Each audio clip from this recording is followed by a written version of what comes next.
Assalamualaikum warahmatullahi wabarakatuh sobat, gimana kabarnya untuk hari ini? Semoga selalu diberikan kesehatan, selalu dilimpahkan dalam rezeki, dan selalu dipermudah dalam segi urusan apapun. Baik sob, di video kali ini ada yang bertanya sob ya, Bang, bagaimana sih mencari settingan burung murai batu saya itu? Di rumah ada 4, apakah bisa disetting dengan settingan yang sama, untuk harian yang sama, untuk lomba juga sama? Mohon dijawab, terima kasih.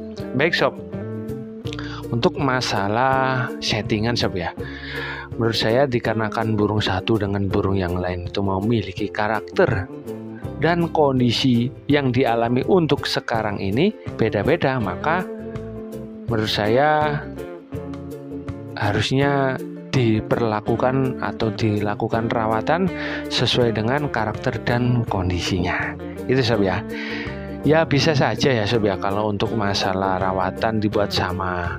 Tapi ya lihat lagi tujuannya kita itu buat gacoran di rumah apa dibuat ganteng. Nah gitu sob ya. Kalau untuk gacoran di rumah kan tidak dituntut buat dia akan bongkar materi, dia akan tampil neken, dia mendapatkan durasi dari awal sampai akhir yang bagus. Tapi kan kalau misalkan dibuat tujuannya untuk diganteng di rumah atau dibuat terasan kan intinya buat gacor gitu aja sob ya. Jadi masnya ya tujuannya buat apa dulu gitu ya. Baik, sekarang sebelum kita membahas ke masalah settingan sob ya, ini settingan buat lomba ya. Misalkan kita ngomong settingan buat lomba, baiknya kita kenali dulu sob ya murai batu kita itu. Jadi kita pahami atau kenali dia. Kalau kita sudah mengenali, nanti kalau kita untuk mengondisikan agar burung ini bisa tampil bagus, bisa neken, dan tahu misalkan kita track atau kita gantang kurangnya A karena kita mengenalinya, maka kita akan lebih mudah sob untuk memberikan rawatan atau memberikan upaya-upaya agar burung ini mendekati dengan apa yang kita inginkan gitu sob ya. Mencari settingan murai batu itu sama halnya seperti kita sebagai pelatih lomba lari sob ya. Jadi misalkan kita adalah pelatih, kita memiliki anak didik 3, terus kita ikutkan lomba anak 3 ini dengan kejuaraan lari maraton misalkan dengan jarak tempuh 5 km. Lari maraton dimulai, anak si A itu bisa menempuh dengan jarak tempuh 3 km dengan waktu 20 menit. Anak B dengan waktu 40 menit. Anak C bisa menempuh dengan waktu 1 jam. Nah ini kok beda-beda. Nah dari sini kita akan bertanya sob ya, kenapa kok beda-beda? Padahal yang A tadi bisa 30 menit, yang B kok malah 50 menit, yang C malah 1 jam. Wow. Nah dari sini kita harus cari tahu dulu sob. Yang A misalkan ya, dengan waktu 30 menit ini sebenarnya masih belum sesuai dengan keinginan kita atau sesuai dengan target juara. Target juaranya minimal adalah 20 menit. Nah ini kita cari tahu. Yang A, oh ternyata dia startnya bagus, tapi ketika di tengah-tengah dan di mau akhir finish, dia itu ada yang namanya ngetem atau berhenti sebentar, dalam artian menurunkan speednya. Oh ternyata gara-garanya dia menurunkan speednya sehingga waktunya itu molor menjadi 30 menit. Terus kita cari tahu dulu why, kenapa kok berhenti atau menurunkan speednya. Oh karena dia ada kelelahan atau dia ada nafas yang ngos-ngosan ketika di tengah-tengah dan di mau akhir. Terus kenapa kok ngos-ngosan? Oh iya dikarenakan fisiknya kurang puas, dalam artian fisik untuk siang hari, untuk naik turun gunung belum cukup lama. Jadi sehingga itu si anak A tadi kekurangan atau masih belum kuat fisik ya sob ya, perlu ditingkatkan lagi untuk latihannya.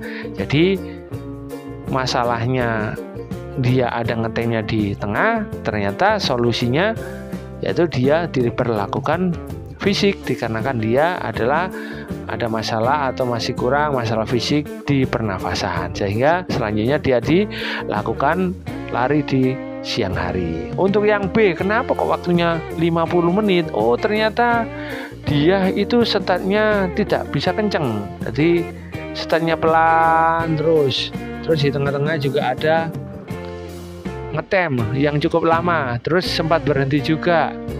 Nah, ini kenapa kok jadi seperti itu? Oh, ternyata dia untuk masalah speed dia masih kurang.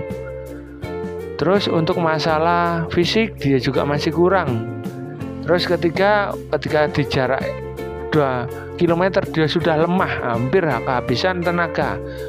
Oh, kalau gitu yang pertama kita latih fisik agar pernafasan bisa kuat. Terus kedua, dia dilakukan sprint. Nah, itu kita latih dengan lari cepat dengan jangka waktu yang cukup panjang. Terus yang ketiga, karena dia agak kelelahan, coba fisiknya juga oke, terus makanannya juga dilakukan pemberian makanan yang mengandung protein yang bagus, terus asupan-asupan yang dibutuhkan oleh tubuh yang bagus juga, sehingga fisik oke, kondisi tubuh juga fit. Yang ketiga, anak yang C dengan jangka waktu 3 km membutuhkan waktu 1 jam. Wow, kenapa ini? Oh, ternyata dari awal nggak bisa banter, terus banyak juga berhentinya.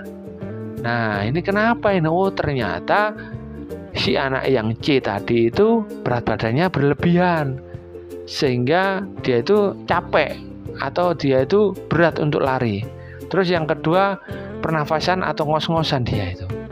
Oke, kalau gitu akan kita atur masalah pola makan dan lari ya sebenarnya. Dilakukan lari di siang hari, dilakukan fisik yang cukup keras.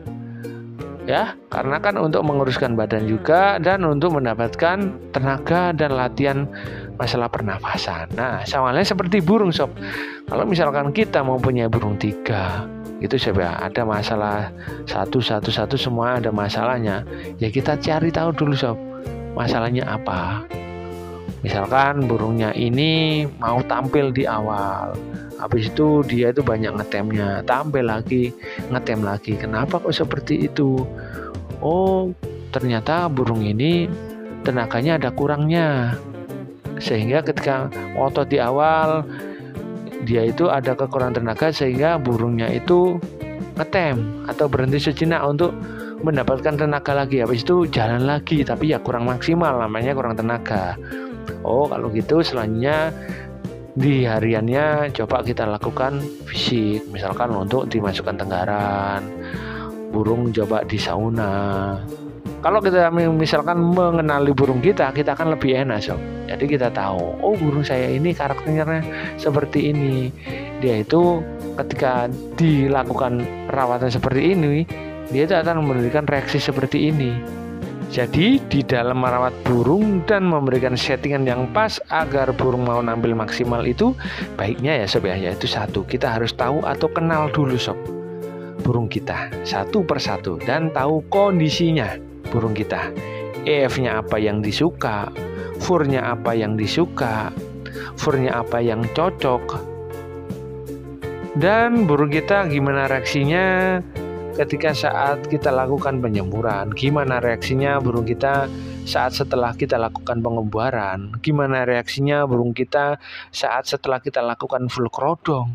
Nah, itulah sob ya definisi kenal pada burung kita. Jadi kita tahu gerak-gerik atau reaksi gimana sih burung ini ketika setelah kita berikan perawatan. Nah, ini sangat penting sob. Itulah definisi kenal pada burung kita sob ya. Kita sudah kenal bahkan solid, maka saat kita memberikan settingan kepada burung kita ada kekurangan saat digantang, maka akan lebih mudah sob, tepat sasaran dan relatif cepat menemukan settingannya sob, karena dasarnya kita sudah tahu seluk-beluk burung kita sob ya. Gimana karakternya, kebiasaan si burung. Contoh ya, saat setelah digantang burung nampilnya tidak mau bongkar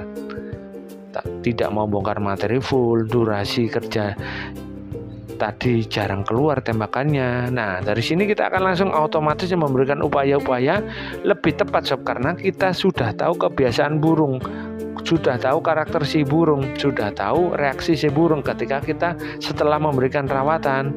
Gitu sob ya. Maka kita akan cari burung ini sob ya, ketika habis dilakukan apa yang dia langsung keluar emosinya. Burung ini juga akan mengeluarkan tembakan-tembakannya. Itu sob ya. Misalkan burung kita ini akan keluar emosinya saat setelah makan kenyang.